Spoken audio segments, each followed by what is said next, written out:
சமைக்கும்போது ஒரு லவ்வோட சமைக்கணும்டா. அதான் பாதி ருசியே. வெங்காயம் நறுக்கும்போது கூட ரசிச்சு நறுக்கணும், லவ்வோட. வெல்கம் டு இன்லாஸ் சமையல். இன்னைக்கு நம்ம மாசி வதக்கல் எப்படி செய்யறது, அதுக்கு என்னென்ன தேவைங்கிறத பார்க்கலாம் வாங்க.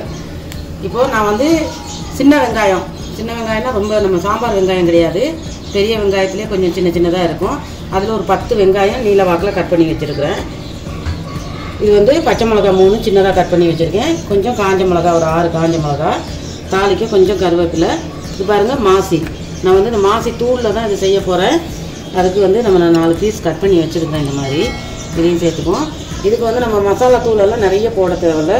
மஞ்சள் தூளும் இந்த ஒன்றும் பாதியமாக அரைச்ச வரமிளகா அது ஒரு ஸ்பூன் எடுத்து வச்சுருக்கிறேன். இப்போ எப்படி செய்கிறதுங்கிறத பார்க்கலாம் வாங்க. பாருங்கள், ஒரு கடாய் ஒன்று அடுப்பில் வச்சுட்டேன். அதில் இந்த கரண்டியில் 1.5 கரண்டி எண்ணெய் ஊற்றிருக்கிறேன்.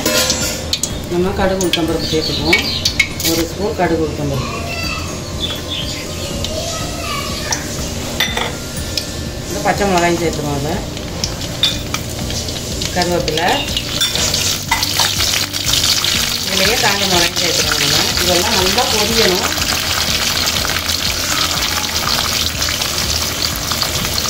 பச்சை மிளகா காரம் இருக்காது, அதுக்காக தான் காஞ்ச மிளகாயும் சேர்த்துக்கிட்டேன். காஞ்ச மிளகா உங்களுக்கு வேணும்னா நீங்கள் சேர்த்துக்கணும், வேணாலும் விட்டுடலாம். பச்சை மிளகா மட்டும் சேர்த்துக்கோங்க. இதை கட் பண்ணி வச்சுருந்து வெங்காயத்தையும் சேர்த்துக்கணும். அதில்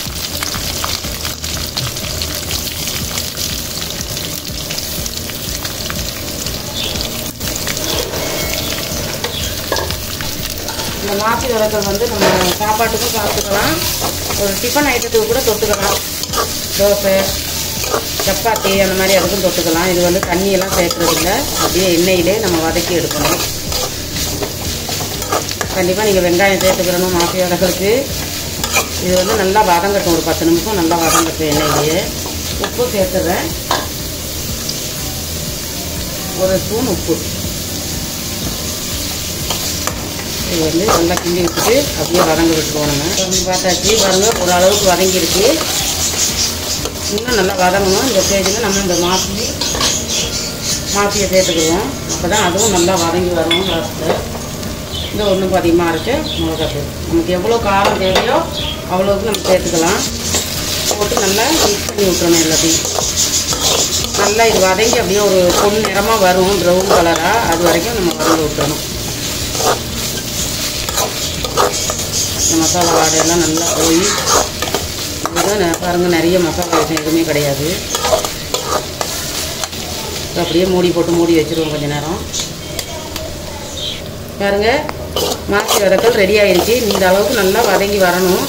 அப்போ தான் அந்த மாசியெல்லாம் வெந்து பாருங்கள், பார்க்கவே சூப்பராக இருக்குது. ரெடி ஆகிடுச்சு. நம்ம ஒரு தட்டில் மாற்றிக்குவோம்.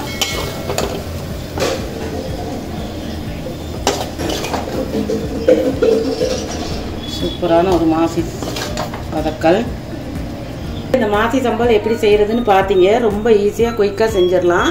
இதே மாதிரி நீங்களும் ட்ரை பண்ணி பாருங்கள். இந்த மாசி வதக்கல் ரொம்ப டேஸ்ட்டாக இருக்கும். செஞ்சு பார்த்துட்டு கமெண்ட் செக்ஷனில் சொல்லுங்கள். எங்கள் சேனலுக்கு சப்போர்ட் பண்ணுங்கள். அடுத்த ஒரு வீடியோவில் சந்திக்கலாம். ஓகே, பாய். சமைக்கும்போது ஒரு லவ்வோட சமைக்கணும்டா. அதான் பாதி ருசியே. வெங்காயம் நறுக்கும்போது கூட ரசிச்சு நறுக்கணும், லவ்வோட.